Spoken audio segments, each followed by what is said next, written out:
Hi everyone, I'm Sebastian. My Legion ID is TK75280, and I'm based in Colorado with the Mountain Garrison of the 501st Legion. Thanks for joining us on this interview for 1138, celebrating 50 years of Lucasfilm. We're excited to be supporting First Robotics as our charity of choice throughout this event. Joining us today is Bill Kimberlin, who's a legend in the world of the visual effects editing, from the range of the working on Star Wars to Saving Private Ryan and Back to the Future. He's worked with ILM and the Lucasfilm for 20 years until he retired as head of the department. So, Bill, go ahead and do your own introduction. Hi, I'm Bill Kimberlin, and I started working for Industrial Light and Magic, a Lucasfilm company, on May 10th, 1982. And the film I was working on was called Revenge of the Jedi. I know that George later changed the name, but it'll always be Revenge to a lot of us that worked on it. So that first week on May 14th, it was George's birthday. And we were sitting in the D screening room watching the dailies that came back from Humboldt County, where they shot in a redwood grove. They shot the backgrounds for the bike chase using a Steadicam.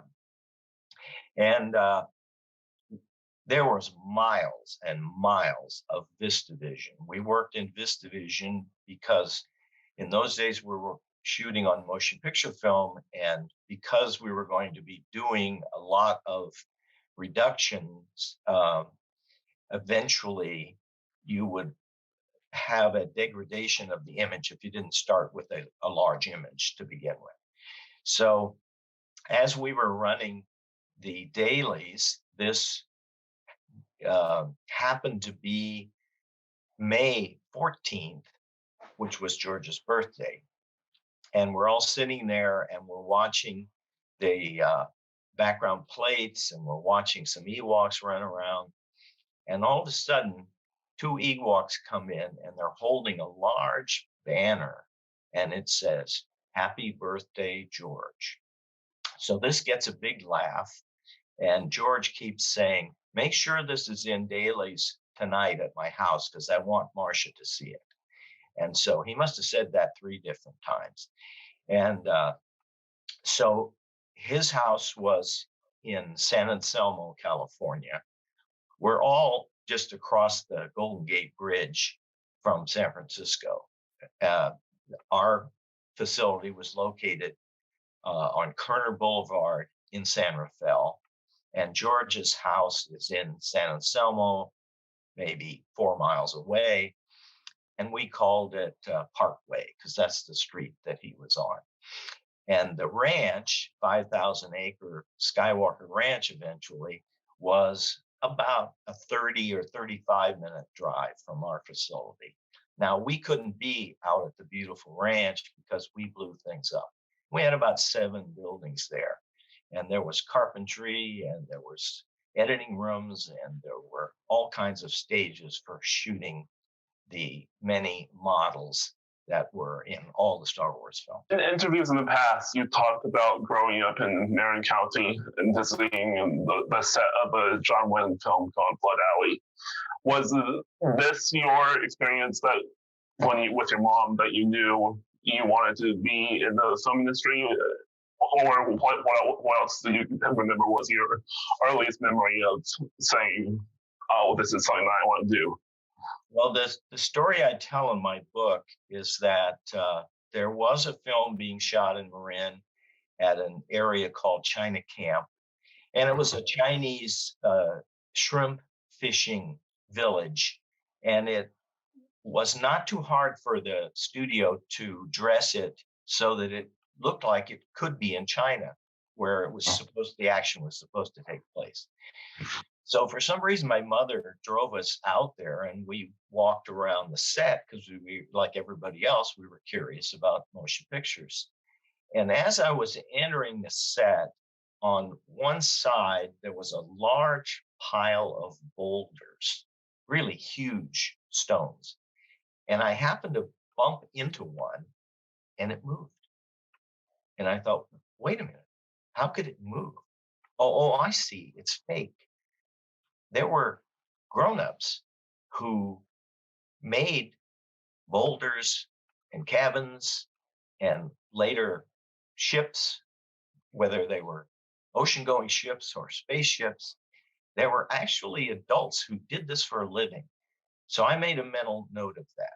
I wouldn't say that I decided I was going to be in the movies or I was wanted to work in special effects, but if you don't have an experience like that, um, it doesn't seem possible. I say to young people once in a while. I was in a store the other day, and I was talking to the clerk, a young lady, and I said, "Are you going to college?" And she said, "Yes, but I don't know what I want to do." And I said, "Well, have you ever considered motion pictures?" And her jaw just dropped. I mean, of course she had never considered that. She didn't know anybody in movies. She didn't think it was possible to be in movies. Well, I tell people, yeah, it's if you want to move to Los Angeles and get in the motion picture business, you can actually do that. You may not like it, but you can do it. Especially helpful if you have these days computer graphics skills. But there's still, there's every kind of movie being made. What roles do you consider in the past before deciding on landing on digital effects editing? Well, when I was going to high school in a small town of Boonville, California.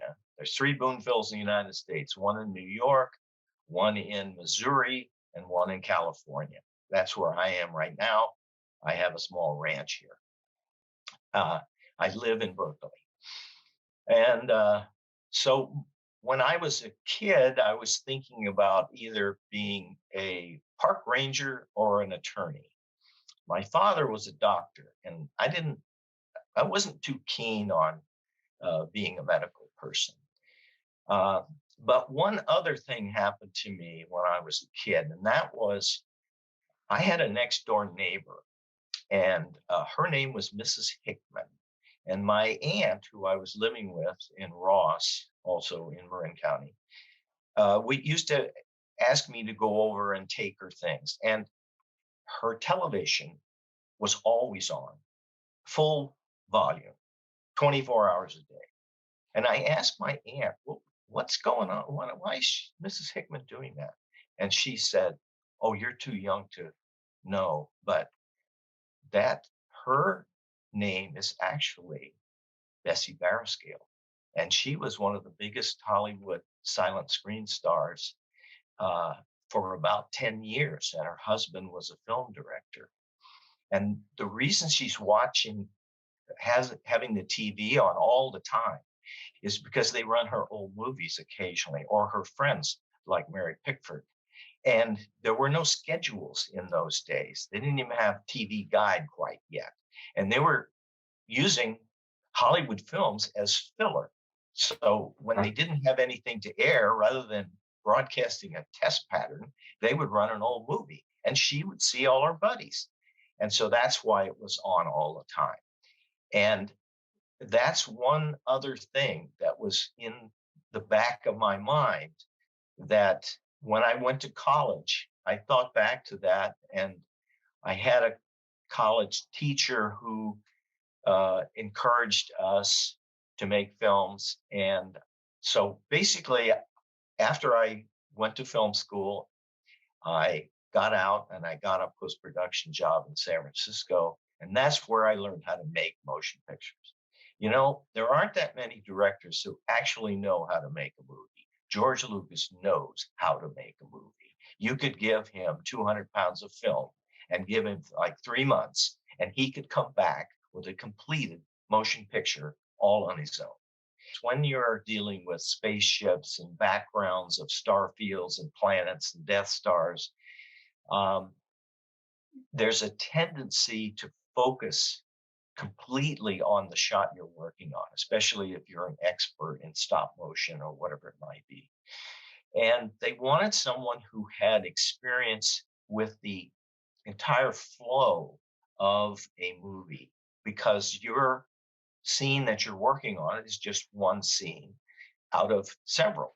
And that sense of continuity I think they appreciated that I had. Rolling things back a little, in your book, you talk about your drag racing documentary, American Nitro, and you talk about the story that when you mentioned when George saw this documentary. Can you go more in depth about how that got you your job at Lucasfilm as well? Okay, so when I was first working and looking about the idea of somehow being in motion pictures, I had made a documentary in film school, and I was one of the lucky ones that got it sold for national distribution.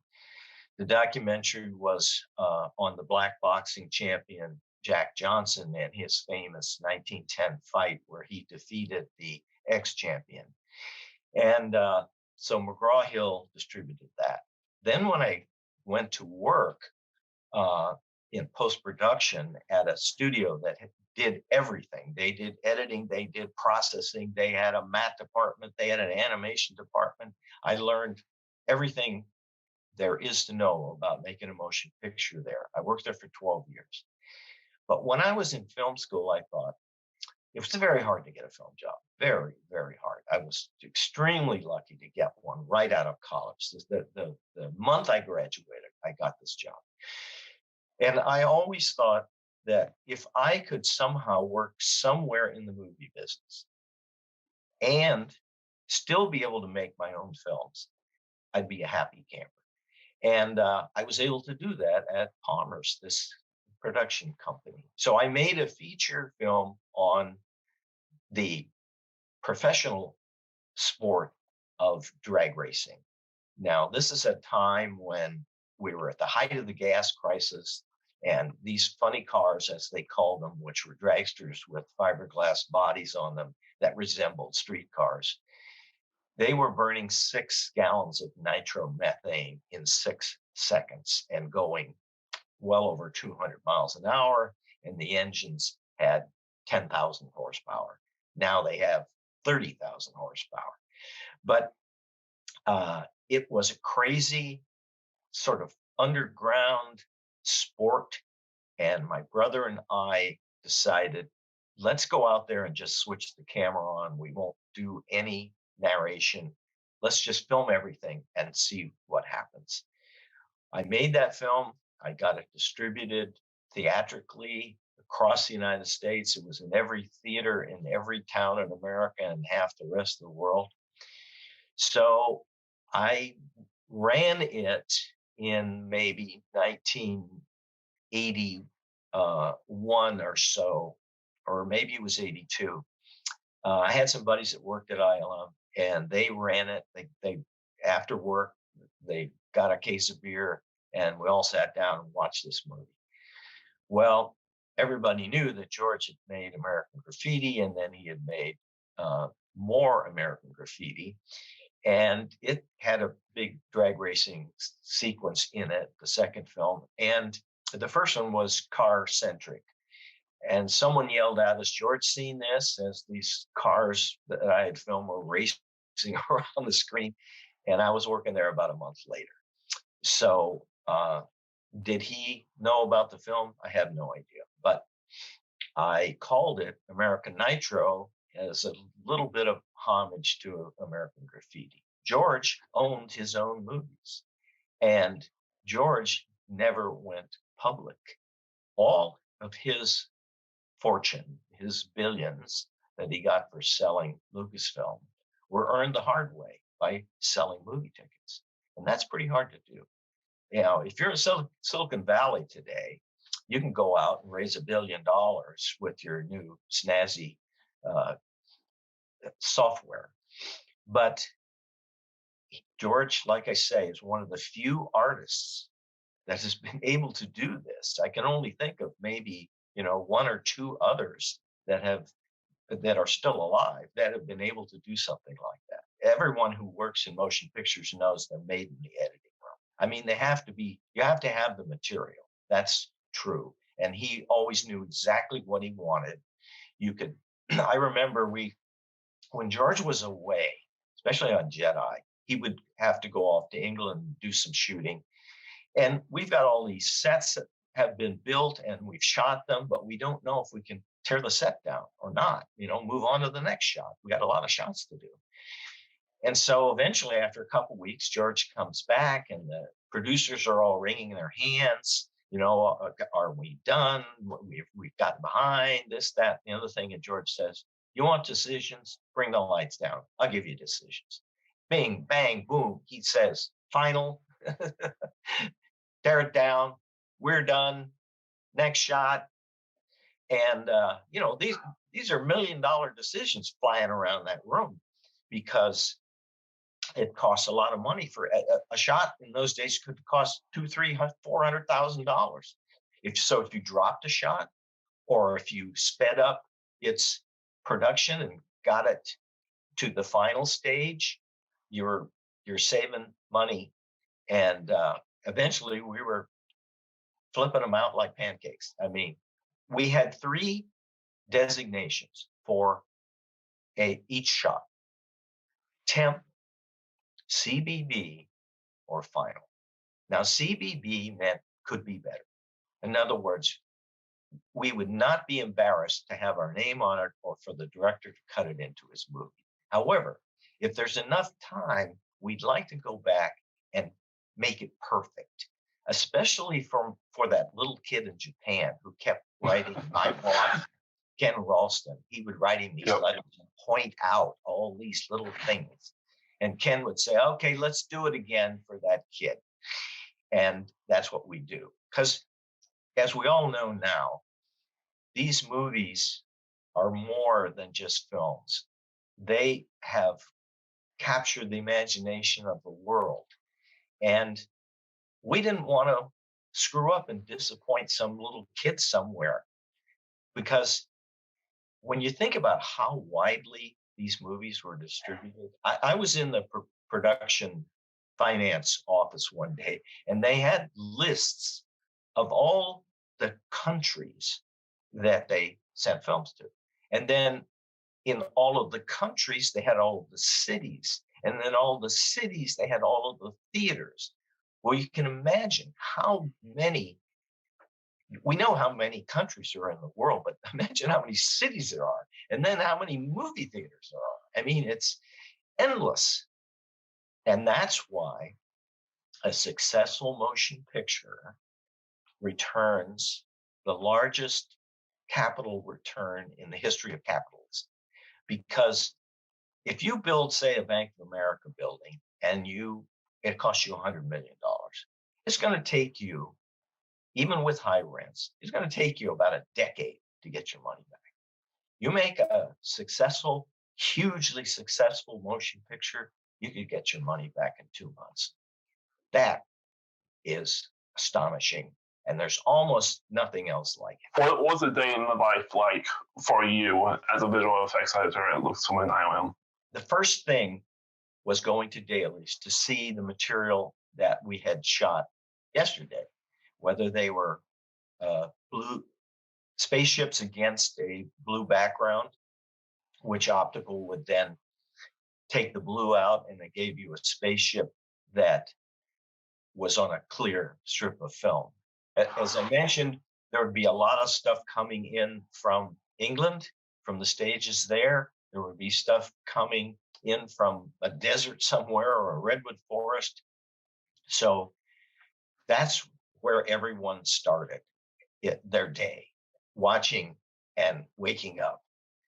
I remember my first week, after dailies, I would walk over. There was a little cafe near us called Foodles. And we'd go over there and get a donut or a cup of coffee or something after dailies. So I'm sitting there. This is the first week in May. And George walks in, tennis shoes, jeans, flannel shirt, grabs a pot of coffee and a styrofoam cup, pours himself a cup of coffee, pays for it, and walks out the door. And I thought to myself, doesn't this guy have somebody to go get him a cup of coffee? But that's not what it was about. What it was about is he wanted to live a normal life. He wanted to live as normal a life as he could being as famous as he was.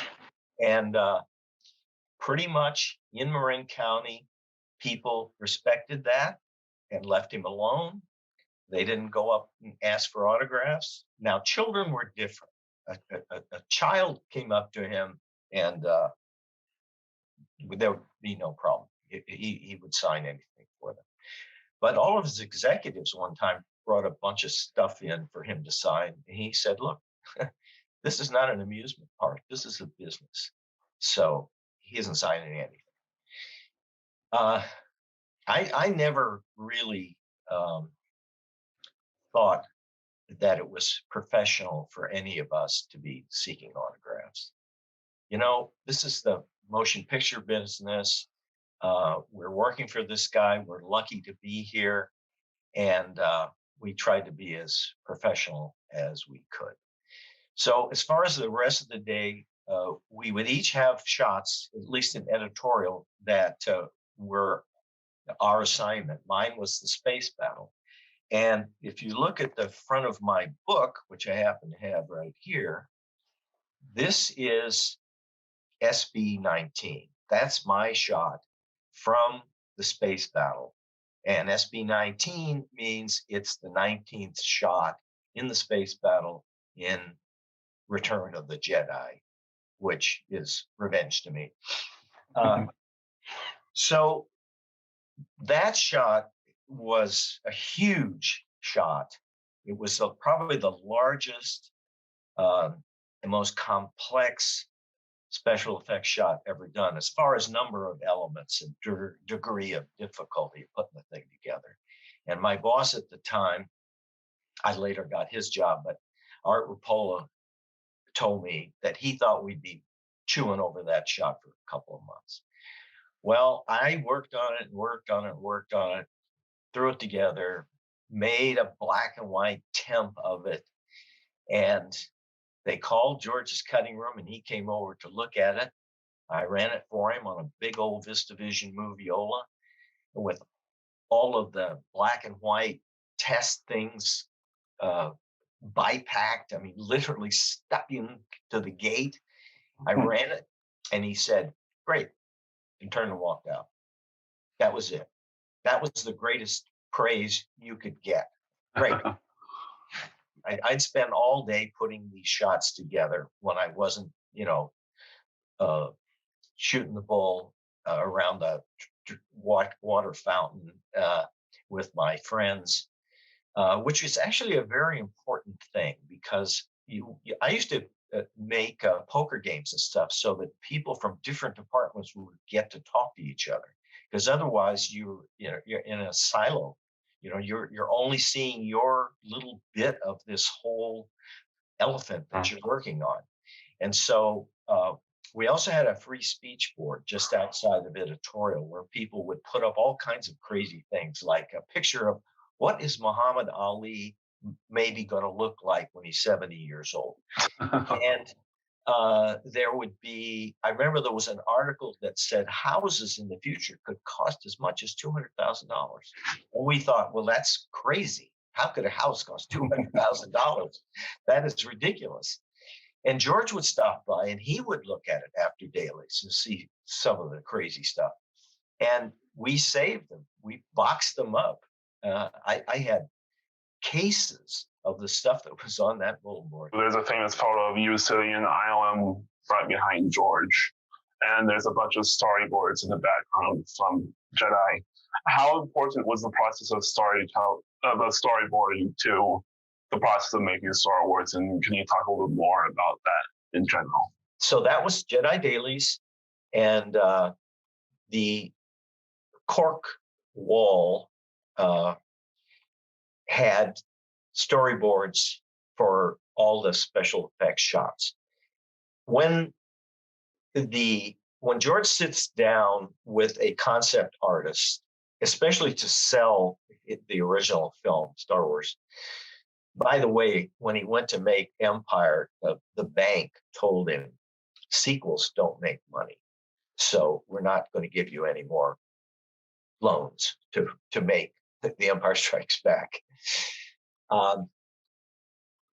when George went to the artists to do color concept paintings to show the studio and the financial backers what he had in mind. And eventually that would work down to breaking the script down with storyboard artists and showing the action in a given scene. It would sometimes, the storyboard would list all the ships that are for that supposed to be in that shot, and it would be a rough black and white drawing of how the shot is conceived, and its primary purpose was to get everyone coordinated. So if I was an editor and I had this space battle sequence, I would get all the storyboards for that sequence in a book so that I could understand what all the shots were going to be. And then my friend Howie Stein, he had a different section, and he had all those storyboards, and Peter Amundsen had all the storyboards for the bike chase, which was his thing to put together. So those sometimes get thrown out. Once we do a temp shot and we send it to George and he cuts it in, he might decide that he either needs an additional shot or he doesn't need that shot at all. And it could be tossed and a lot of money saved. It's also important to, when you have a director who's not all that familiar with visual effects, in helping him see what you can do for it.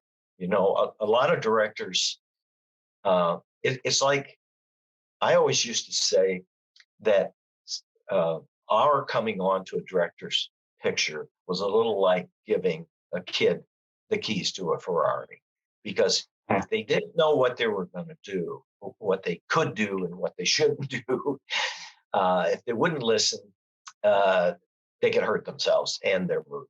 Now, we tried as hard as we could to make the best effects for everybody's movie that we could. But those images, storyboards and concept paintings, working with artists at all areas, like the matte painting artists, that's crucial to having everyone understand what is going on and what stage we are in right now. Also, dailies provided that people from everywhere in the company could see what other people were working on. Because usually when you work on a film, there's a lot of secrecy because you don't want word leaking out. You don't want to spoil the surprises in your movie. And so when some of the prints came for Jedi, I remember they were sealed with a type of lead. It was on a little wire holder, and then it was stamped closed, like the king used to stamp things with his emperor. Oh, wow. So if that was cut, you knew that somebody had gotten into the film and maybe made a copy or something. So it was always our secrecy was because we were trying to protect the directors and their films and their ideas. And believe me, kids were going through the garbage cans. At the back of the studio, we had these big green dumpsters, and the model shop would throw stuff away, and the kids would try and get that and take it back to school and show it off. You mentioned George sending dailies to Marsha, his wife at the time, and who was an amazing film editor in her own right. Why? Can you talk a little bit about why you think her work and their chemistry when they were working together was so influential to the original trilogy?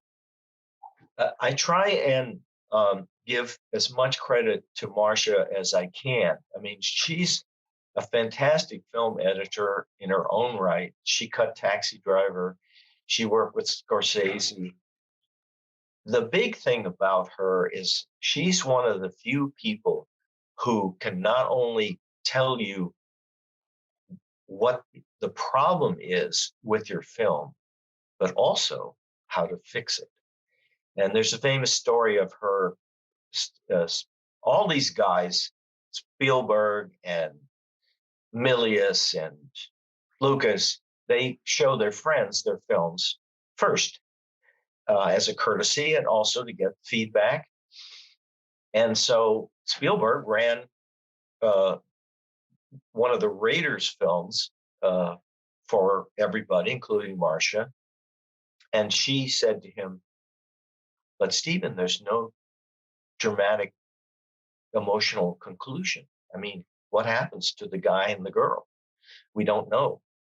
And he immediately realized she was correct, and he needed to go back and shoot a scene where Indy says goodbye to the girl, and they did a pickup shot in San Francisco at City Hall, on the steps of City Hall, if I remember correctly. Well, you can't buy advice like that. I mean, it's virtually impossible to get that kind of, and then it being your wife helping you. That's I remember talking to one of the editors, one of the live action assistant editors, about her coming in. She had agreed to do 2 weeks. The marriage was a little rocky at that time, although we didn't know it.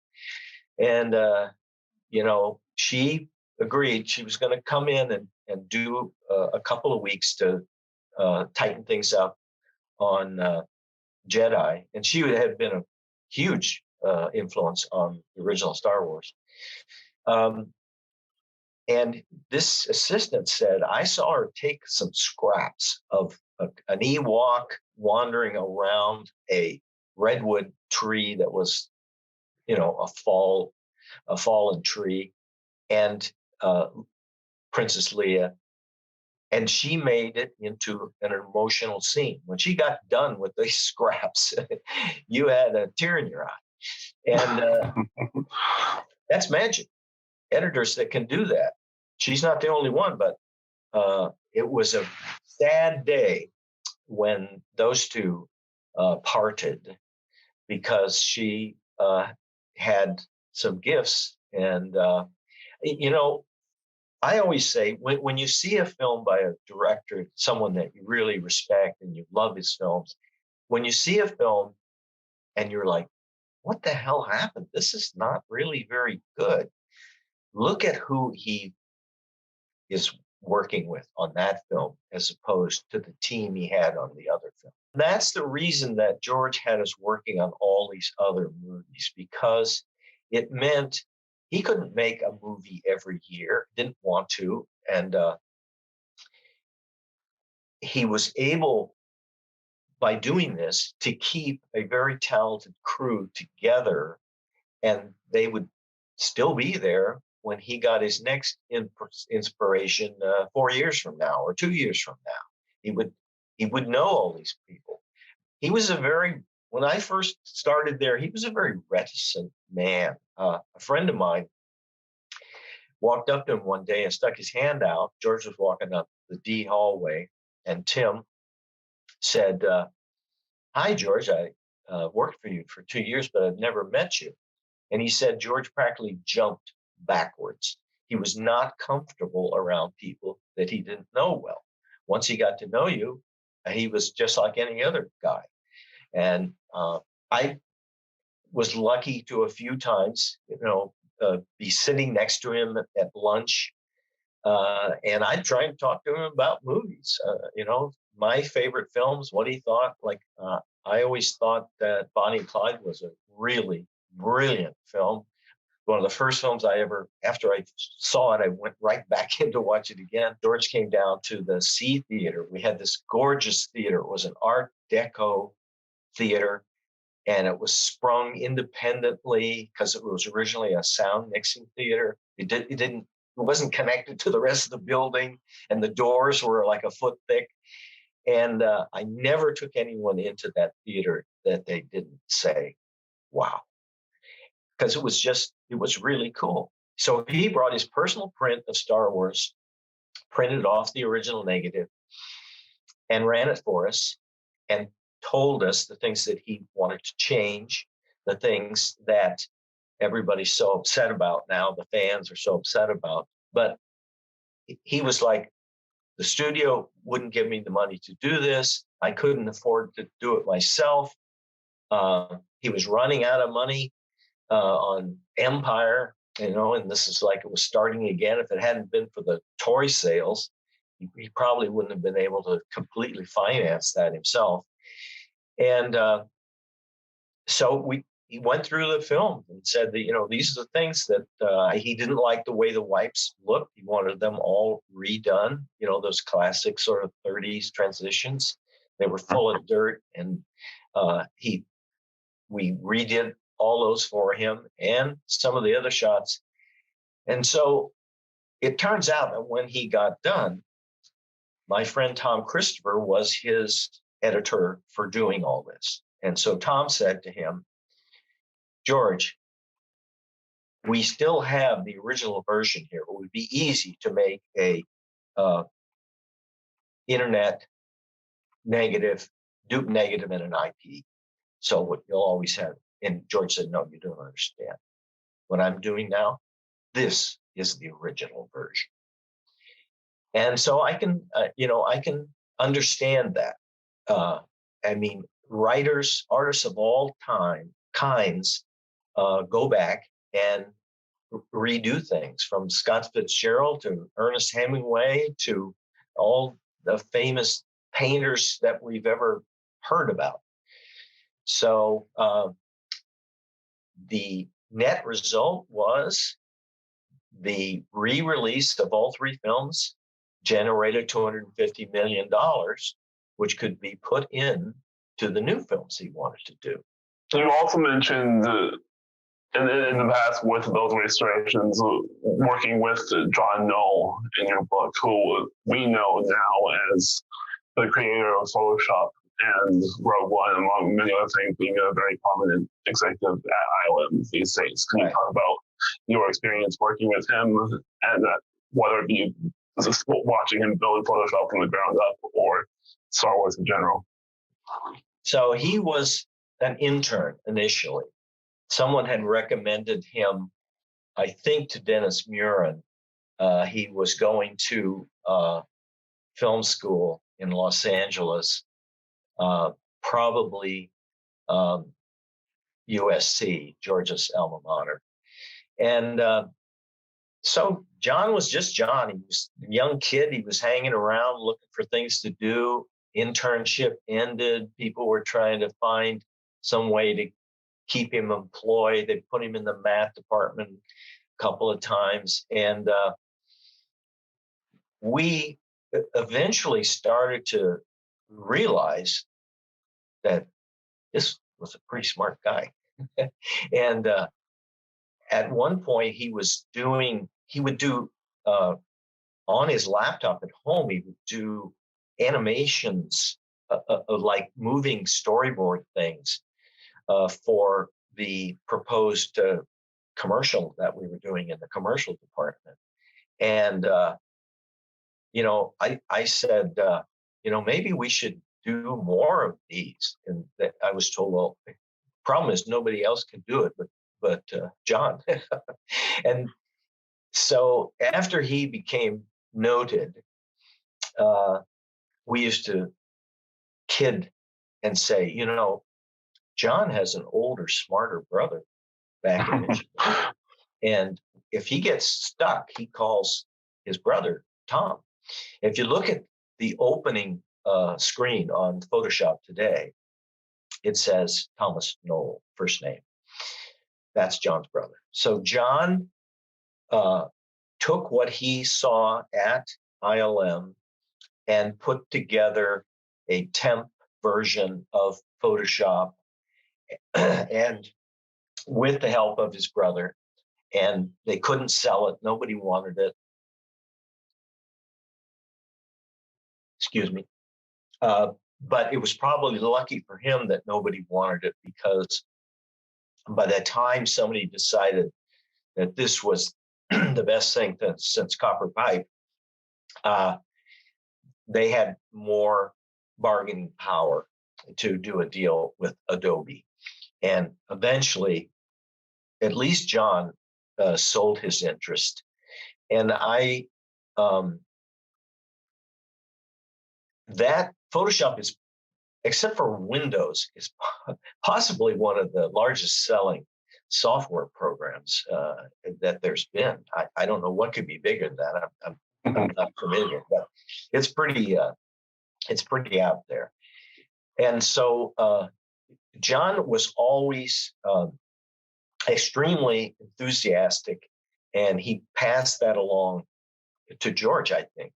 It was just like, we were kind of old war horses, but when we brought these interns in, they were all fresh-faced kids, and they were from the top schools in the country, and their enthusiasm rubbed off on us. And I think some of John's gee whiz enthusiasm rubbed off on George. And George would say, oh, John, another idea he was proposing. But it was a very friendly, personal back and forth between them. And now John is a major creative force at ILM. And so it was fun to work with him. He was so bright, and he was introducing elements that would later lead to, let's say, the water snake in the abyss. And eventually, this spilled over to Pixar and all the other computer graphic things that happened by the time we got to Jurassic Park, which it was all going to be stop motion animated figures. And there was a guy there named Steve, we called him Spaz, Steve Williams, because he was as much unspaz-like as you can imagine. So it was, it was like that giant kid in high school that everybody called Tiny. Well, that was Spaz. But Spaz was the first guy I ever met that was a motorcycle riding, high math skilled artist. And those combinations didn't usually go together. They were more, the tech guys were in one area and the artistic guys were in another, and Spaz and a lot of people after that, the whole thing fused into one type of highly artistic, talented tech person. So John was certainly that. And he, when I was trying to get this book going, he's another one that I called, and John just said, Bill, how can I help? So that's what you want to hear. And broadly speaking, how did your experience working at Lucasfilm on Star Wars translate into your work, whether it be for Back to the Future or any of the various projects that we're all familiar with? Well, each film, we never did a lot of research and development at ILM. In other words, we weren't throwing money at testing. We did a little, but what we would tell directors is, look at the work that we did on this last film. We would save these reels of our work, and they were submitted to the Academy for submissions for Academy Awards in special visual effects. And one of the best ones I ever saw was the reel for Empire. I mean, that was a knockout. I don't care. You could bring Walter Cronkite, you could bring anybody into a theater and run that for them, and they would just go, wow, the work is so good. It's my favorite film of all of them. Well, what we would tell clients is, we did all this great work on this film, and we're going to do great work on your film, but we're not going to do a bunch of testing. We want real problems, and we will solve them. And sometimes we didn't know if it was even possible. Some of the stuff, some of the challenges. Can we do this? Well, maybe. So that spirit of solving real problems is cost effective, and it's more appropriate to challenges. Why does Empire resonate with you so much as your favorite Star Wars film? Well, the script, for one thing, Lawrence Kasdan, and I guess Lee Brackett started it. It has some actual politics in it, a little bit. You know, Nixon was being poked at, fun at, and the work, the walkers, the snow scenes. I mean, this was just tremendous work. The editing was great, and Empire had a lot of cool stuff. And I personally like cool stuff. When people would come by and I would give them a tour, I didn't take them to the computer department. There was nothing to see but a bunch of plastic machines with guys staring at them. I'd take them to the model shop. And the model shop had not only the current models we were working on, but an archive of all the models from films that we had worked on, from Indiana Jones to Hunt for Red October, and anything you can think of. And last but not least, to close us out, what sort of advice would you have for people in college now, specifically looking to get into the world of visual effects or film in general? Well, I think you should try and get an internship somewhere in a field that you're interested in, and see how it really is. But I also tell young people, if you want to be happy, first, don't go after just goals like, oh, my goal is to become a lawyer, or my goal is this or that. First, I think you should determine how you want to live. You know, that maybe you want to live in the country, maybe you want to live in New York City, maybe you want to be in LA. There's some way and style of living that you're comfortable with, that makes you happy. Once you discover that, then try and figure out a way to live like that, to get a job that would support that. And that is going to take you a long way towards your ultimate goal, which is to have a career that you enjoy and a lifestyle that you're comfortable with.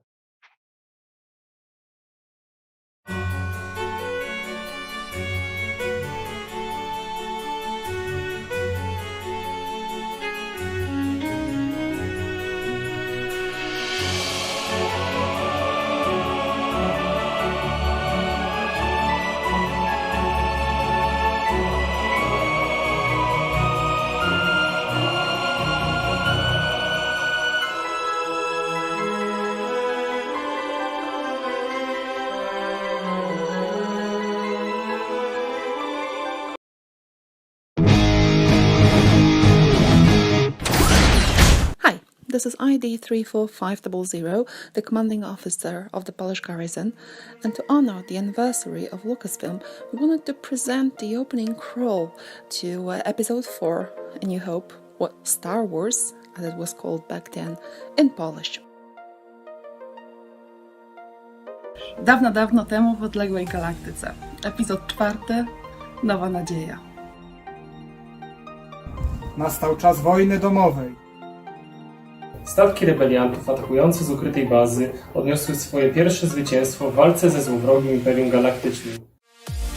Szpiedzy wykradli tajne plany ostatecznej broni Imperium, Gwiazdy Śmierci. Stacji kosmicznej o sile rażenia zdolnej zniszczyć całą planetę. ścigana przez agentów Imperium, księżniczka Leia ucieka do domu. Strzegąc wykradzionych planów, które mogą ocalić jej lud i przywrócić wolność całej galaktyce.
Hello and welcome. Thank you for tuning in. Thank you for helping us raise some money for First Robotics. Make sure you check out the donation link in the show notes.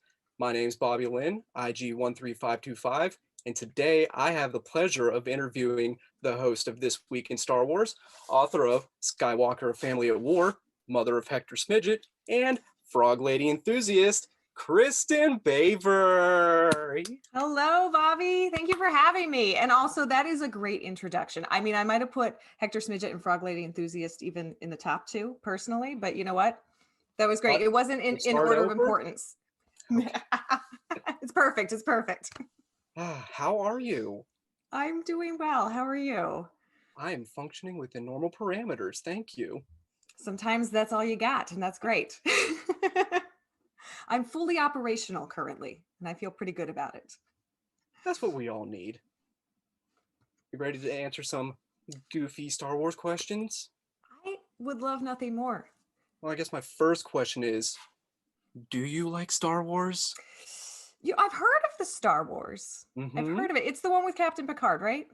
Yeah. Love him. Yeah. Yeah, they're fighting the Cylons. They go try and deposit the ring in Mordor, I think, at one point. Yeah.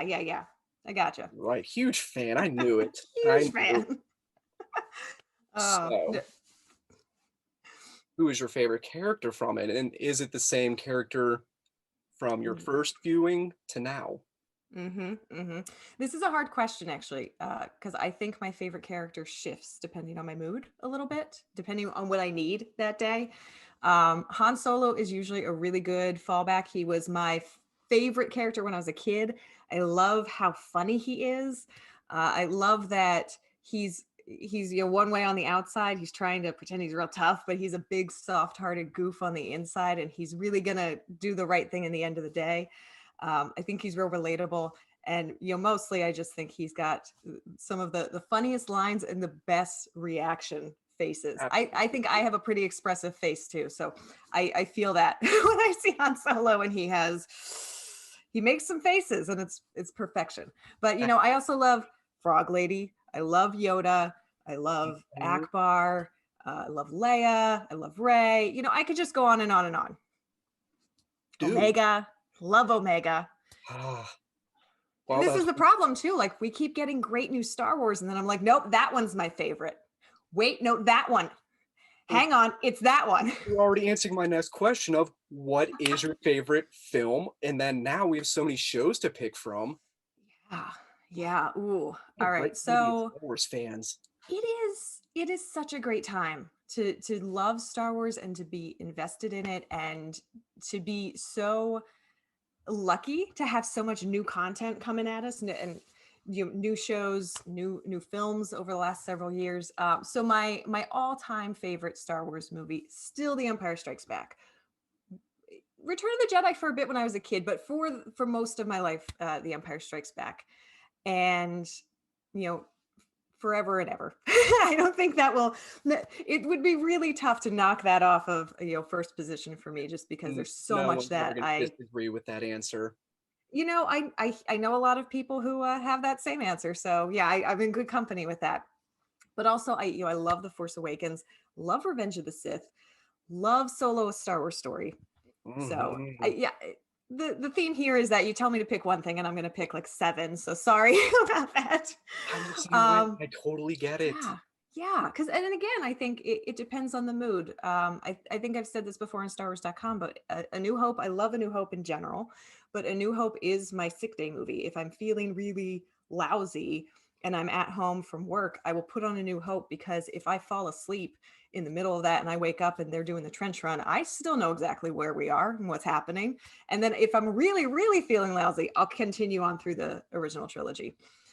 But, I love different movies for different things. Absolutely. Absolutely. But in terms of series, I love The Mandalorian. I know I'm not alone in that. Frog Lady t-shirt. Fellow Frog Lady enthusiast, Bobby. Oh, yes. I love The Mandalorian, and one of the things I think I love about it the most is that I have some friends who are not Star Wars fans, and I I try not to make it my mission to introduce them to Star Wars and make them love it. But at the same time, if they get a little curious about it, I love to, help them along on that journey and suggest things. And so I've had friends who have, maybe seen one of the movies. They're not big into Star Wars in the least. And I've introduced them to The Mandalorian, and they've really enjoyed that format. They've enjoyed those characters. And it's just so accessible because, especially, that first season, I'm on the same level as a huge Star Wars fan as they are as a complete newbie, because we're all just meeting these characters for the first time.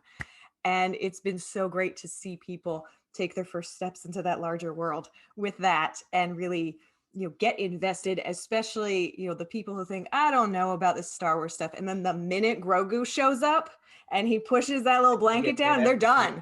They're done. They're like, protect at all costs. Like it triggers something in their brain on like a biological level. I love it. But also, obviously, big fan of our animation. And in terms of our animated series, I adore Star Wars Rebels. I love them all, to be sure. I was just talking about how much I love Omega and the Bad Batch and Moochie. Love Moochie. But, I really, really love Star Wars Rebels. And I think part of it was that was like my gateway Star Wars animation. I hadn't watched the Clone Wars at that point. I had mistakenly thought the Clone Wars was for children and I was too old for that. That was wrong. That was not correct. It's for everyone. I've been disabused of that notion. But when I was then coming into it, Rebels was the thing that was on currently. And so I thought, okay, I'll give this a try. And I was watching the very first episode, Spark of Rebellion. And they get to that point where the little Wookiee's in binders. Yes. And he looks so sad. And it's like my friends with Grogu, where you get to the Wookiee in binders and it was just like, why is my face wet? What's happening? And I just had such a visceral and emotional reaction to that very first episode that, I knew it was really something special. And once I started watching that and, I met Ahsoka that way. And then everyone else online is like, wow, Ahsoka's back. And I was like, what? I need to go back now. And I need to find out all about her journey. So yeah. Well, it makes you feel so better. Much good Star Wars though. I'm here in Pittsburgh. So whenever you talk about Star Wars in Pittsburgh, Dave can hear you. Right. Yes. Because does everyone in Pittsburgh know Dave, I assume? All the Star Wars fans do, of course. For sure. Yeah, you guys are just, when he comes back for family reunions, you're like, it's Dave. Dave's in town. Dave's here. Yeah, but then all he wants to do is talk about sports. Well, and I'll tell you, one of my favorite things, Dave is amazing storyteller, knows so much about Star Wars, but I love that he's also from Pennsylvania and from Pittsburgh, because my mother's side of the family's from Pittsburgh. I'm from Eastern Pennsylvania, originally born and raised. And so I feel like a little bit of that kinship connection that, I understand a bit of where he's coming from. We actually went to universities that are sister schools in the Pennsylvania state system of higher education. Wow. So there's a little bit of a connection. That's awesome. And we also like the Star Wars, both of us, as it turns out. What a small world. Well, since we were talking about all the projects and everything, there's so many things coming up. Is there anything in particular you are very excited about? Oh, I am very excited for the Obi-Wan Kenobi series. I know nothing. I have seen nothing except for that beautiful logo with the sand and the eye made from the lightsaber hilt. But I'm just ecstatic that we're going to get more with that character and get to see some of that pocket of time. One of the things I really, really felt more deeply in the last year or so as we were working on Skywalker Family at War was these massive pockets of in-universe time where we don't necessarily have any storytelling yet.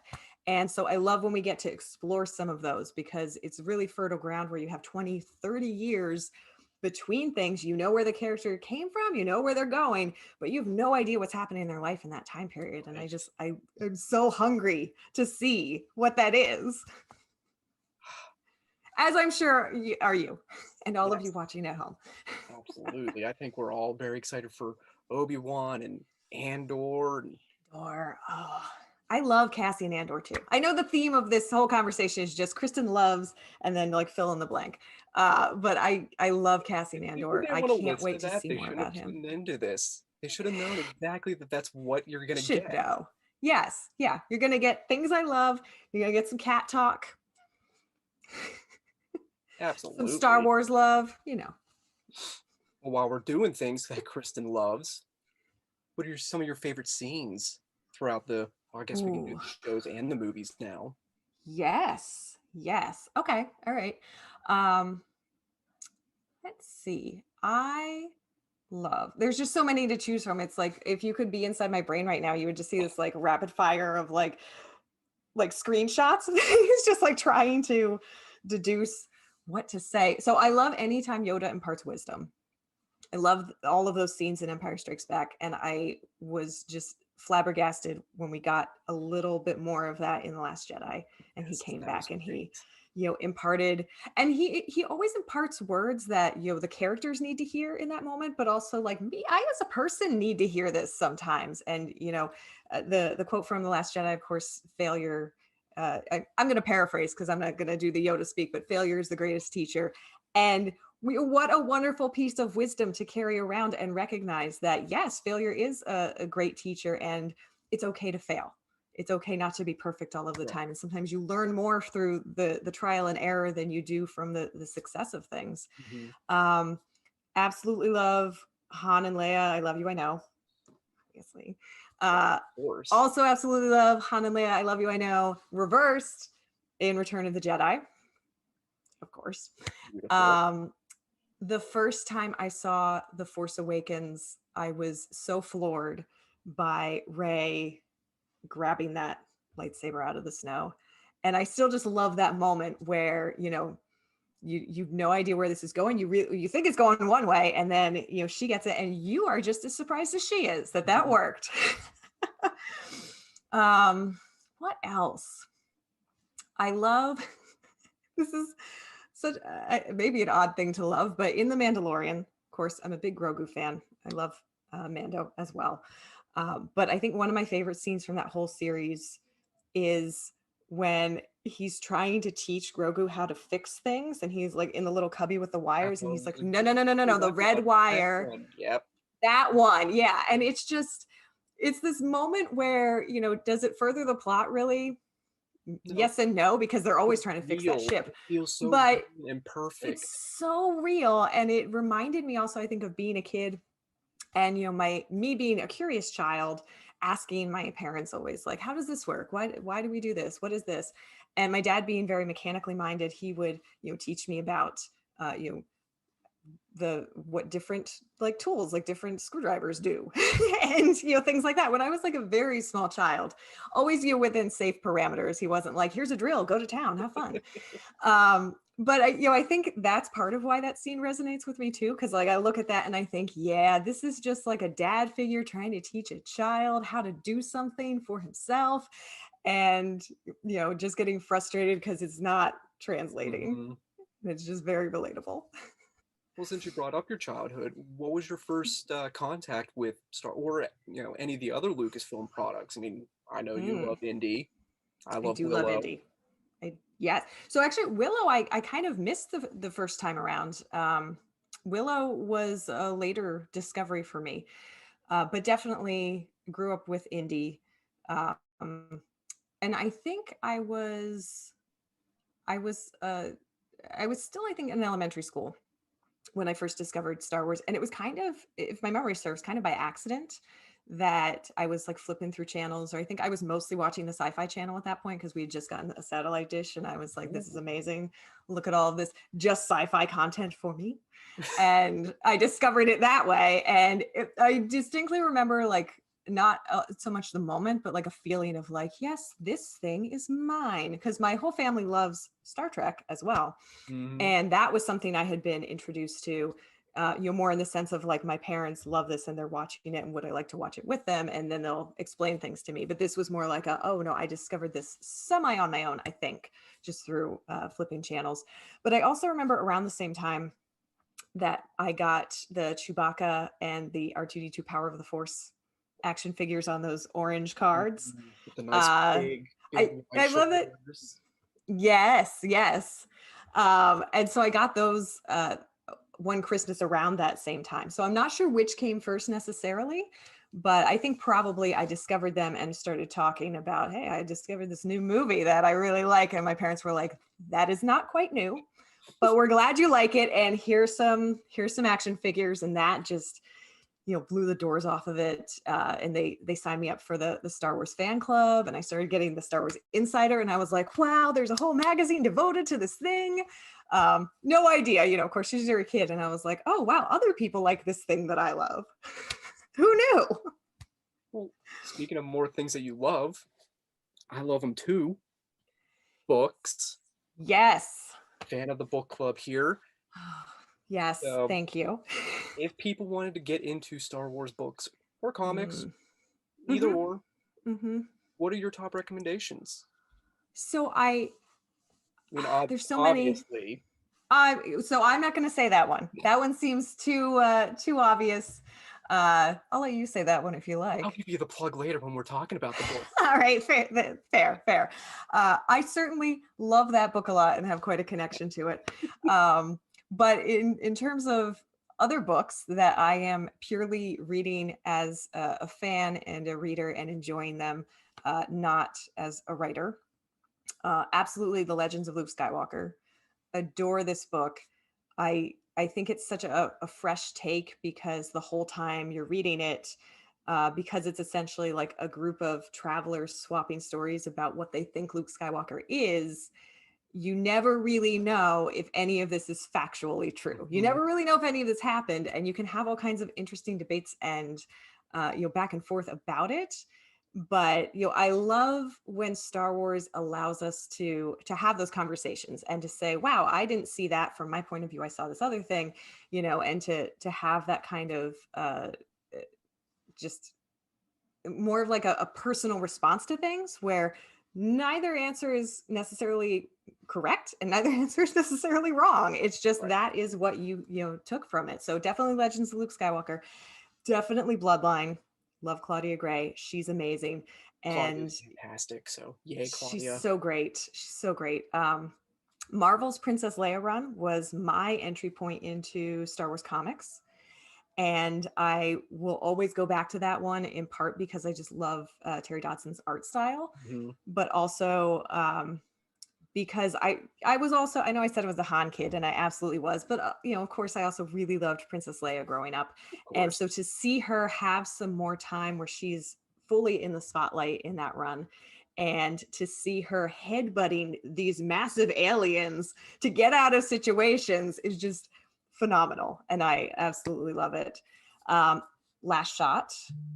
Love Last Shot. Always give me some more Han content, but also, Daniel Jose Older just does an amazing job with Han and Lando and all of the complexities of, being a smuggler who's also now a father, who's also a husband. What do you even do with this? So out of his element, but then, essentially invited to be back in his element in part because he has to go save the galaxy. Of course. Again, of course. There's a little kitster there in the inflection.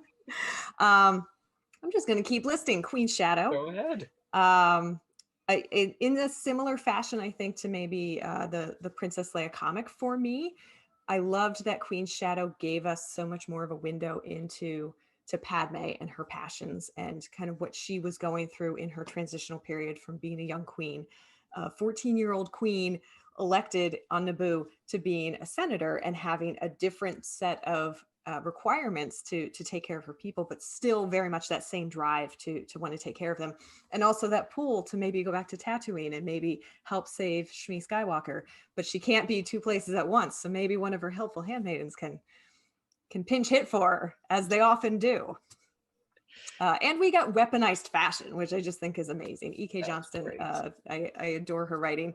Although I will say, I'm not going to spoil it, but the very beginning of that book and the very end of that book, those two scenes are beautifully written so that they are incredibly similar. I see you nodding because you know. I know. I read it. I loved it. But it rips my heart out every time. in a good way, I think. In a in good the way. exact way I'm sure she wanted it to. Yeah. So I love that. And also one other comic I always recommend to people is The Rise of Kylo Ren. I think it's such an important chapter in Ben Solo's formative years, and it helps explain so much of how we think he might have been, as the son of rebel heroes and, these two amazing people who we know and love, and how he would have gotten to the point where we find him in The Force Awakens. Well, since you're gushing how much you love Indy and Han, would you rather Yes. go on an adventure with Han and Short Round or Indy and Chewbacca? I don't think Han Solo and Short Round would get along well. Absolutely not. I don't think I'd want to be in the middle of that. I'd rather be on an adventure, I think, with Dr. Jones and a towering Wookiee. I think I think there's a lot of Harrison Ford potentially in both of those characters. And so I think what Indy brings to the table, he would absolutely still get along well with Chewbacca and figure out a way to make that partnership work before Han and Short Round would they probably wouldn't even get out of the spaceport without completely bickering and just having a massive fight. So yeah, I'll take my chances with the Wookiee and Dr. Jones. I love that we're on the same wavelength on this. That makes me so happy. So I do love Short Round, but I just don't think Han and the kid traveling together is not going to end well for anyone. And I don't want to be on that trip. I'll be like, "Where's the escape pod? Can I just drop me off at a moon? It's fine. It's fine." So if you were to make a National Geographic style documentary, what planet would you do it about? And remember, Duck World is an option. Oh, all right. So if I pick Mustafar, am I going to get force choked during this expedition? Are we doing it while Vader's still there? Is it way after? I mean, I'd like to think maybe he's away. And so you can explore some things without him being present, because I think he might not take well to a whole production team touching down and trying to explore Mustafar. But I do think that whole planet is just fascinating. For a safer answer, a non-force choky answer, I would pick Naboo. If I definitely don't want to get force choked, I think Naboo is fairly safe. Again, depends if Vader's around, I think. Like that's the new theme here now. Don't go where Vader might be. Avoid Vader at all times. Avoid Vader. Avoid Vader. That is great advice. Just good life advice, What droid would you want to have as a companion? Either like a specific character one or just like a more generic model? My knee jerk is always C-3PO, but I'm not going to say C-3PO because my knee jerk is C-3PO because I love that character so much. And I also find that I have some similarities to that character. And I don't want to travel with myself. So I would pick R2-D2. Okay. He's sassy, as far as we can tell from how C-3PO responds to him. He's great in a pinch. He can fly. He can talk to other computers. He's arguably the one that saves the day more times than any other actually organic being in the entire Skywalker saga. So I would pick R2-D2 because I think he's great in a pinch, but he's also going to be funny and pretty blunt, I think, about it. As long as you can understand his astromech beeps. Everybody loves R2.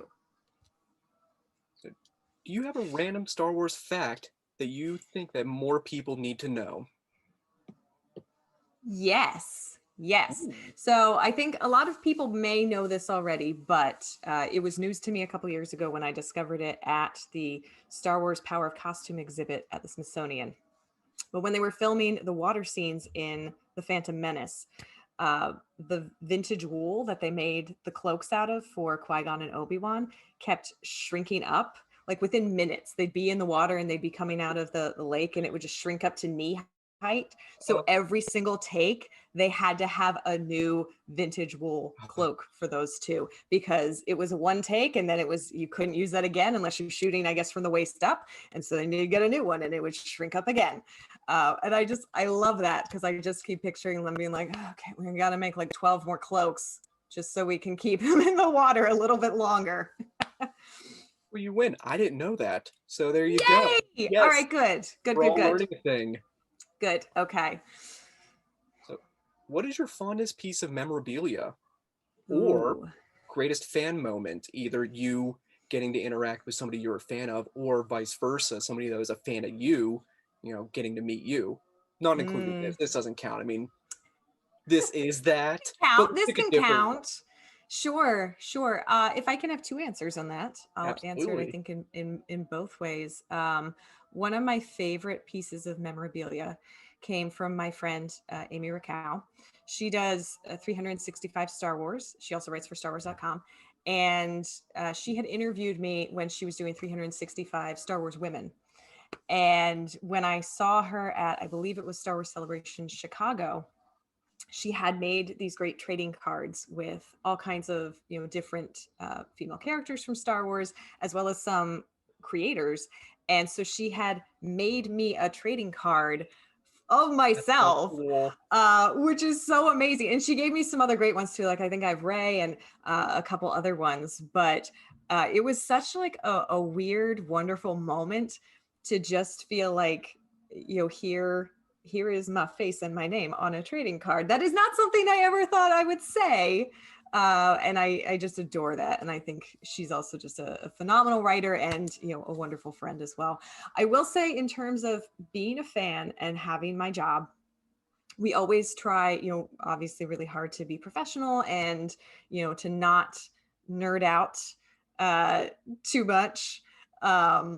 But I love Anthony Daniels. My sister and I were big fans of his column that was an Insider when we were kids. And I got the chance to interview him when his autobiography came out.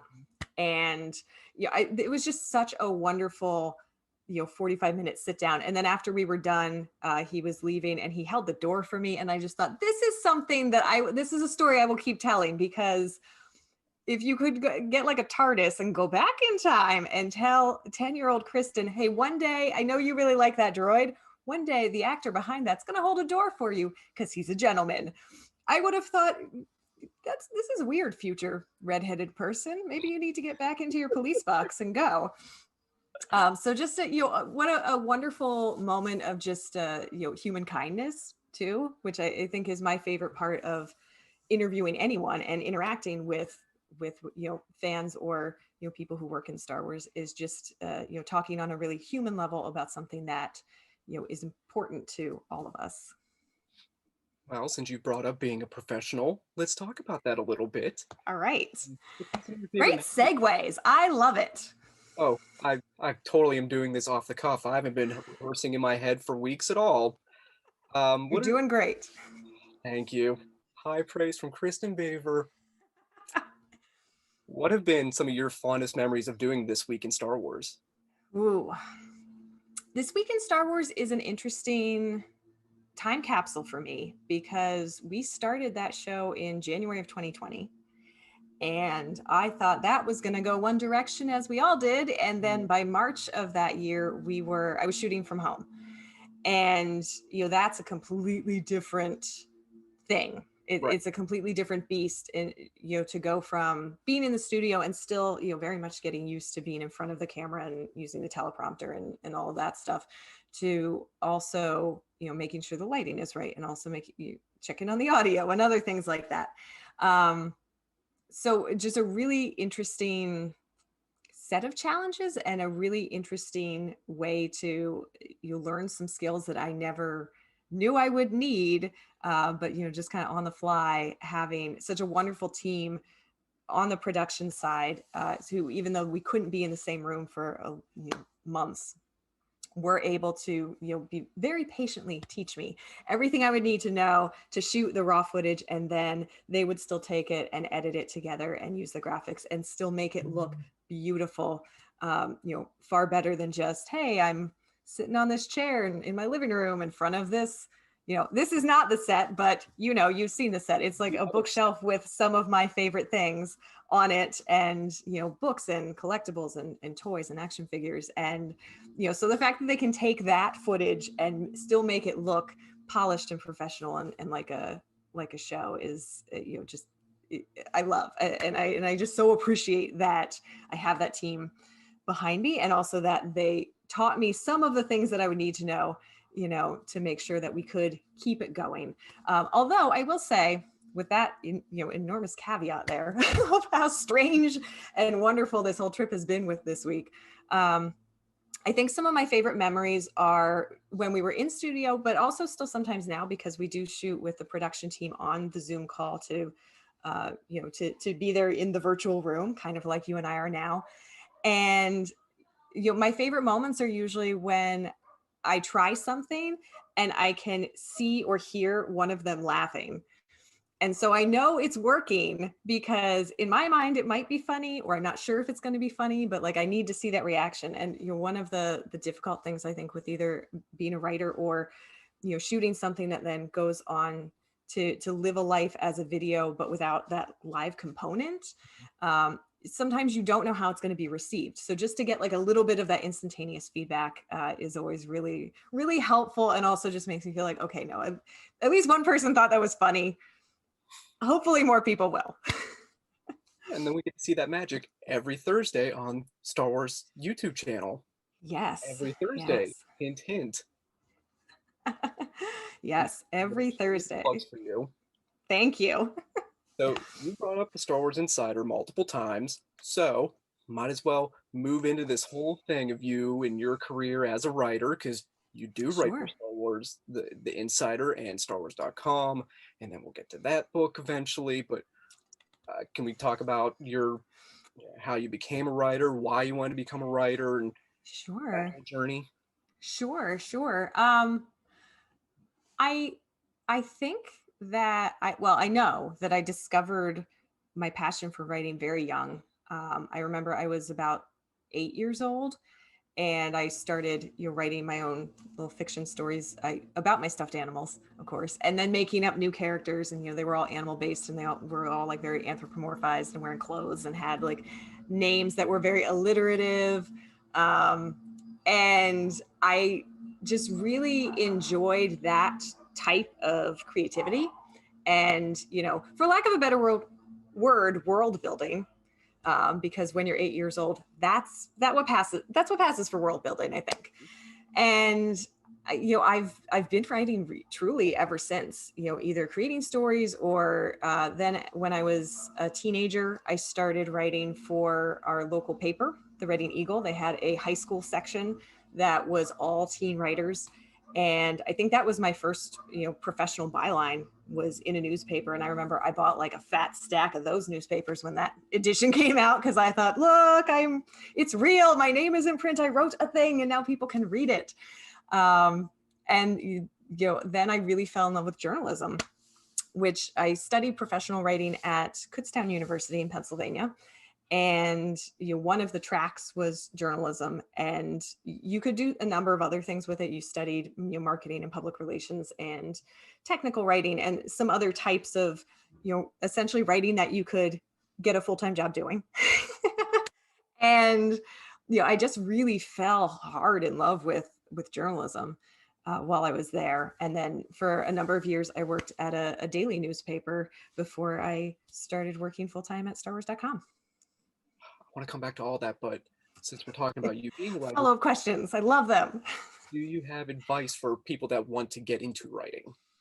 Yes, that's a great question, because it feels like such a mountain to climb, I think, especially when you're starting out. And so I think the number one piece of advice is keep going, and try to persevere. There are so many days where even though I am a writer, I get paid to write. There are so many days where I don't really feel like writing. You just have to. It's like, I want to have written. I love the final product after it's done. I'm excited about sharing, whatever the story is out with the world, but there are just some days where it feels like a slog. It feels like work, but that's okay. You got to persevere through those. There are other days that it feels like a joy. And honestly, like I had a managing editor at the newspaper where one time I remember I wrote a story and I came back, I came into his office and I was so excited about it. And I said, that story basically just wrote itself. And he was like, that is definitely not true. That's not how that works. But there are some stories that, you know, you get in there and you start talking to people and the story starts to kind of form in your brain. And this happens with creative writing too, where, you know, it's sort of like it comes to you in bits and pieces and then you just have to write it down. You know, it's not a slog, it's a, you know, it's a delight in those cases. And not every story is going to be like that, but, you know, you keep persevering to keep getting to more of those stories. And also, I think another piece of advice that I wish I had maybe known earlier, but I think you kind of receive it when you're willing and able to hear it, is that editors are there to make your stories better. You know, it's not a slight when they change things or tell you to redo something. You know, they're there because they want it to be the best it can be. And it was really important for me on my own trajectory as a writer to learn how to accept that constructive criticism and use it for the next one to keep bettering, you know, what I was producing. But when you're starting out, sometimes that can feel very, you know, it's hard to hear it. It's hard to hear that what you've written and what you know put some blood, sweat, and tears into is less than perfect right out of the gate. You know, but you do need to hear that, and you do need to get some of that, you know, constructive criticism so that you can be a clearer communicator or a better storyteller, you know, or all of those things combined, so that you keep getting to be a better and better writer. Of course. So you've mentioned the journalism history, that being your first professional writing gig and everything. Mm-hmm. How did you get your current job that you have with Lucasfilm and everything? Yeah. So when I was a journalist full time, I was also a freelance writer for a number of different places. And mostly, I think that was born out of, I was starting to feel like I didn't think I wanted to be in hard news journalism forever. I didn't think that that was necessarily my, you know, career path anymore. But I wasn't sure what else I would love doing and where I should go next. So I was doing a number of freelance gigs to just try and kind of figure out what, you know, try things on without the scariness of quitting my job and jumping into it full time and then going, oh, we're 2 days in and I don't really like this. So I had like the safety net of the job I already loved, but knew that I probably didn't want to stick with for the next, you know, 20, 30 years. And I started to dabble. And one of the things I was lucky enough to be able to dabble in was as a freelance writer for StarWars.com. And I think they just couldn't get rid of me at some point, because I was just like, as soon as they let me in the door, I made it my mission to try and write an article like at least once a week for them. And I remember like I was in Pennsylvania at the time, but there was that Smithsonian exhibit that we talked about before with Power of the Costume. And it was in DC, which was, you know, 3.5 hour drive for me. But I was like, I really want to go there and cover this. Can I do this? You know, so just, you know, taking those chances and, you know, just really trying to kind of put myself out there to do as much as I could for the site, not really thinking that it would necessarily ever turn into anything that it has for sure. But just knowing that I loved that work so much. And so once I started doing it, I just wanted to, I'm like Kylo Ren in that GIF where I was just like, more. So I did that for about 1.5 years before my job actually even opened up. So, you know, again, you know, totally not flying blinds per se, but, you know, definitely flying into it, just thinking like, I love this thing. I love writing about this. They let me do this. This is great. You know, and then just really lucking out on the timing and, you know, already having all of that experience very specifically tailored to the job I have now, to be able to say, I can do this. Here's, you know, my portfolio lives on your site already, essentially. Well, speaking of your portfolio, I think it's about time we jump into this. Yes. I feel like I should have a copy too, just like at like anywhere near me at all times, just in case. Yeah, just put the poster behind you or something, just to. Oh, yeah. No. So you mentioned the poster. There are no posters that I know of, but let's take a moment to be so thankful for that Matt Ferguson cover, because he is a genius. And I was floored the first time I saw it. But then, you know, the more I looked at it, the more details came about. My very favorite detail, probably, the whole thing is beautiful. Yes. But my very favorite detail is on the spine where he's incorporated that tiny Anakin in the shadow. And it's such a homage to that original Phantom Menace poster, the teaser poster, that I adore. But the first time I saw it, I thought, this is so amazing. And I'm okay if people judge this book by the cover. That's fine. Judge away. It's great. All right, well, we're going to keep talking about you being a journalist. Okay. Clearly, you utilize that skill when making this book happen. Yeah. So can we dive into how those two worked hand in hand? Yeah. So it was such an interesting way to turn the skill set on its head a little bit, because normally as a journalist, you're digging into records, but you're also talking to people, and you're getting a lot of firsthand information if it's available. And of course, in this case, I couldn't call up Leia Organa and be like, so how are you feeling that one time when you were stuck between Tarkin and Darth Vader? This is apparently the tone that I would affect with Leia Organa. I don't know why. And right. So it was interesting because, on one hand, I wasn't able to do a lot of the things that normally as a journalist I would do, trying to talk to people because these people are fictional. But on the other hand, I have so much great information and detailed accounts, and I literally can like fly on the wall, look at things as they're happening, and then try and kind of deduce how a biographer would incorporate that and how much detail to use, and which parts are really essential to telling the life story of 3 generations of this family versus something that I love as a fan, but maybe this isn't really the time or place to get into it in deep detail. I absolutely love that the way you wrote this is the fact that you're like somebody living in it. This isn't just, here's the plot of this episode, here's the plot of this movie. It's, this happened to this place that I am in, and this is how it affected these people. I mean, was that your brainchild that, you came up with that?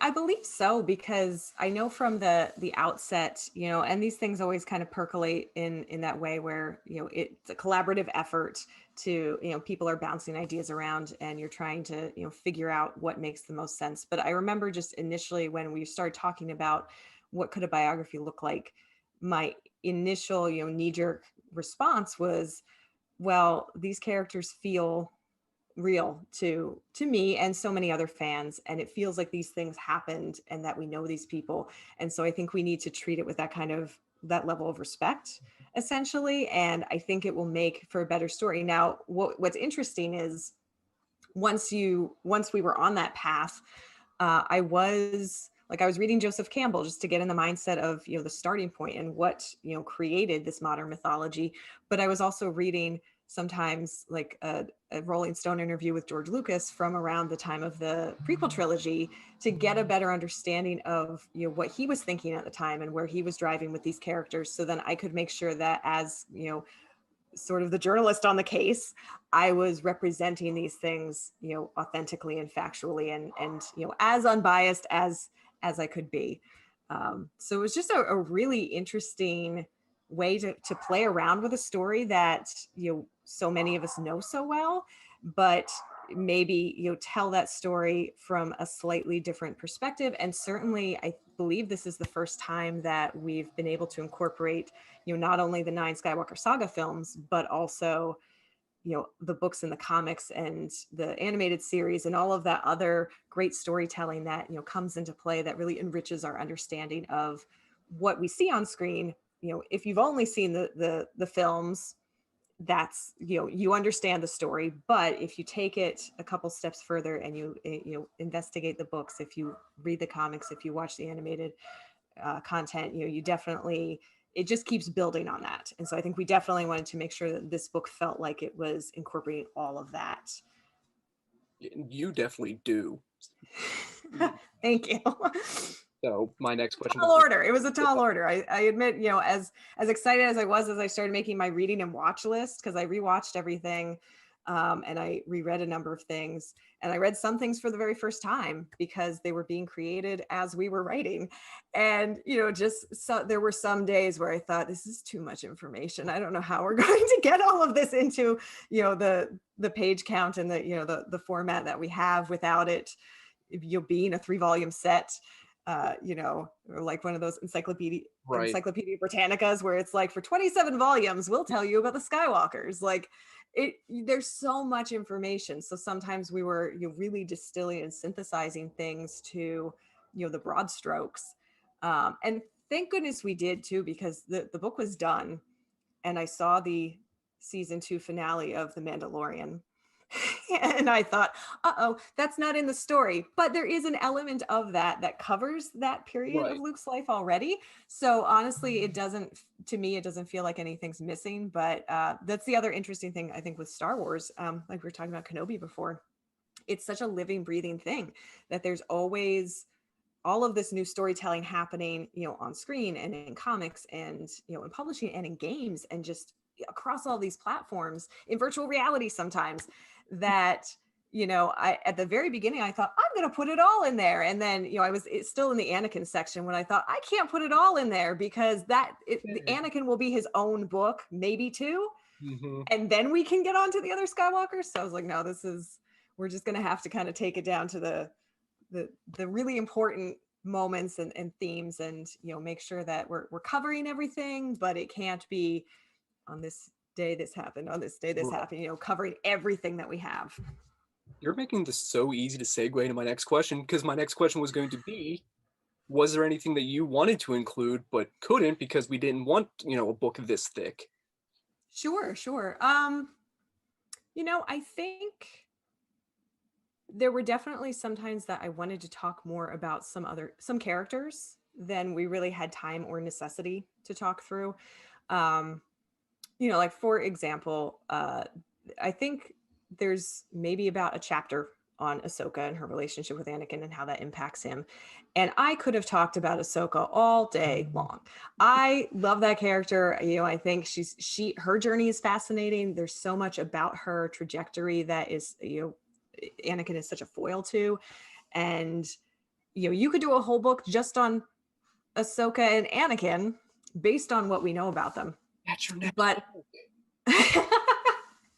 But I also knew that, we needed to keep the lens on Anakin. Mm-hmm. And, so I think in a very early draft, I had talked a lot more about Ahsoka and, all of the things that she was getting up to, even, without Anakin sometimes. And then I was like, oh, wait, no, we have to scale this back because Anakin's not even there for this. This is not a biography of Ahsoka.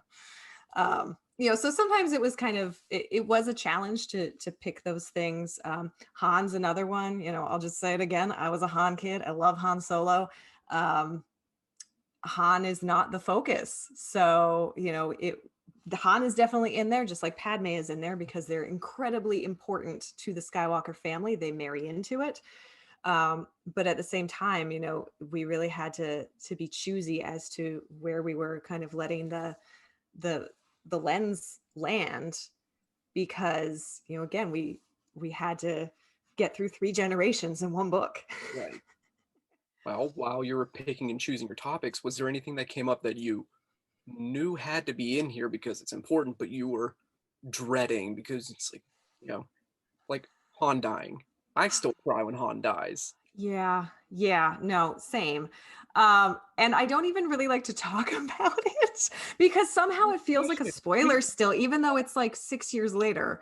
Like if I'm talking in public about it, I'll be like, yeah, that moment at the end of Force Awakens, that hurts my heart. The one. Like, I don't even like to say it in public in case like somebody walks by me, I guess, and is like, what? Right. Han dies? Of course, we're well past the spoiler window for that.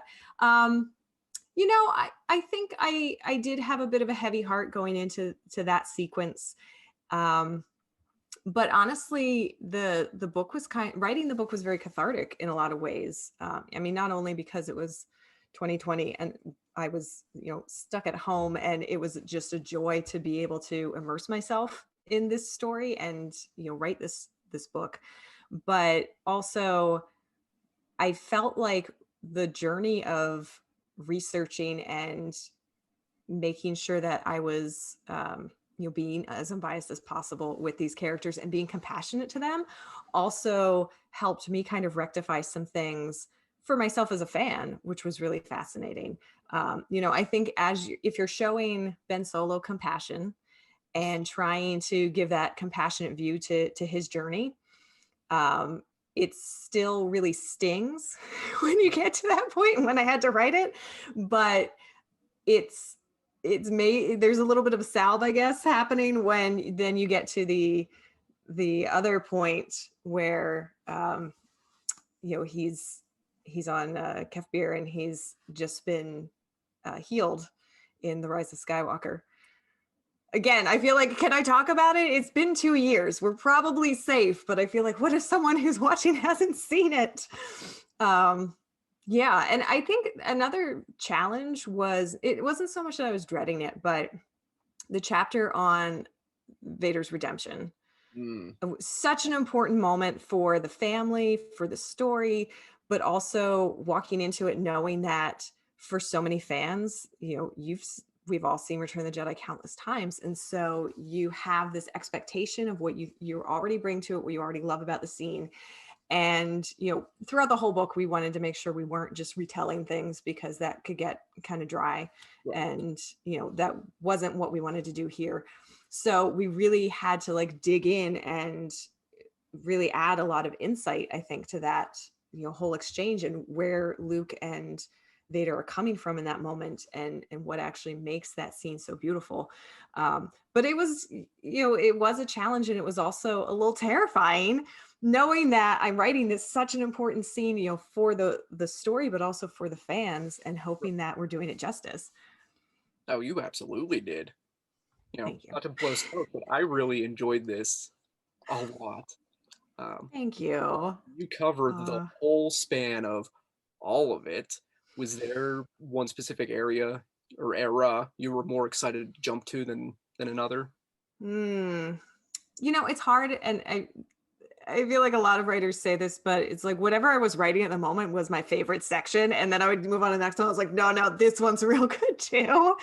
But I think I was most excited about actually the sequel trilogy section, because with the original trilogy, the part 2 on the twins, I had spent a lot of time with those characters, thinking about them, years upon years.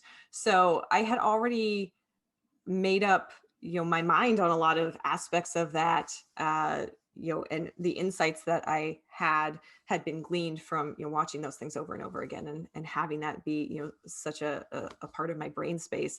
But with the sequel trilogy, because it was newer, I hadn't had as much time to soak in those characters or really think about their motivations or their psychology. So it was really fun to get to do that and feel like, we were telling a story that maybe a lot of readers who picked up this book didn't know about young Ben and his, upbringing and what had happened to him to turn him into Kylo Ren. And so maybe this would really add to their enjoyment of the sequel trilogy and that part of the story. So I thought that was just really exciting. And also then I was kind of discovering things as I was doing the research for it, because I hadn't had 20 years to really sit and think about this prior to that. So you got to do a lot of really fascinating deep dives on characters that are profound to this saga, but don't get a lot of spotlight on them. Shmi, the Lars family, the Organas. Yeah. What's it like getting to do that research on them? It was such a delight. Shmi was the very first Skywalker that I researched for the project, and I quickly realized that there's not a ton of lore about Shmi. I would have loved to spend so much more time on Shmi, but we were really kind of pulling everything in that we knew about her, which isn't a ton, to get her to the point where we were talking about Anakin. And then of course Anakin, there's just an embarrassment of riches and how much lore we have on Anakin. So kind of like the opposite problem, where with Shmi I was like, do we have enough to do her justice? And with Anakin I was like, where can we cut a little bit though, because Anakin is wonderful, but we don't have time for a whole book on just Anakin.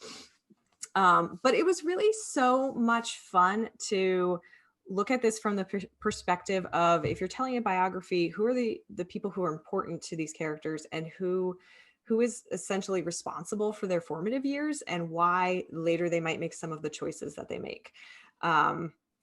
And so that was really interesting because, of course, Shmi is essential to Anakin, but in a very real sense, so is Qui-Gon and, of course, Obi-Wan. And so we got to delve into a little bit more about some characters who weren't biologically related. But again, Star Wars is about found family and, the people who are your family by choice. And I think especially for, the Jedi, a Jedi master teaching a Padawan is a incredibly complex and important relationship, especially during their formative years. So of course, for a biography, we got to touch upon that whole relationship and how that shapes some of Anakin's views. But of course, he's a little bit old to be trained when he starts out, so he already has some things kind of already he's already kind of formed some ideas of the galaxy and his own perception. And, it's a little bit hard to kind of completely shake those loose and make him an ideal Jedi. I feel like I've taken up enough time of your day, so I have one last question for you. Is there any upcoming projects you can talk about? Yes. So glad you asked. Yes, we just finished revising Star Wars Year by Year. So the new edition of that will be coming out this September. Nice. And very excited for that. It was a little surreal to work on that project because so many awesome people have worked on previous editions. I think I'm following up Pablo Hidalgo, who's wonderful. Yes. And so as I was starting out with that project, of course, especially compared to Skywalker Family at War, we had much more of a roadmap of, how best to lay out these things, what kinds of news bits and information we wanted to incorporate. And it was still really surreal when I got to the point where, we had kind of this grid system of like, here are the news beats that we want to cover. And one of them was this week in Star Wars launches. And I was like, this is a weird time in my life to incorporate, like, yes, let's put down the show that I host in this book that I'm writing. What is my life? But such a delight to work on that. And I was so humbled to be asked because it's, such an amazing book that, so many people have worked on previously and, put a lot of really amazing information in. Oh, that's fantastic. And you said that's September. Mm-hmm. Mm-hmm. All right, so September, everybody has to check that out. And in the meantime, everybody can check out Skywalker, A Family at War, and then you can check Kristen out every Thursday on Star Wars' YouTube channel. Yes. Thank you so much for having this conversation with me. Thank you, everybody, for watching, and for those that were able to donate to help us help First Robotics. And Kristen, may the Force be with you. Everybody watching, may the Force be with you. And also with you. Oh,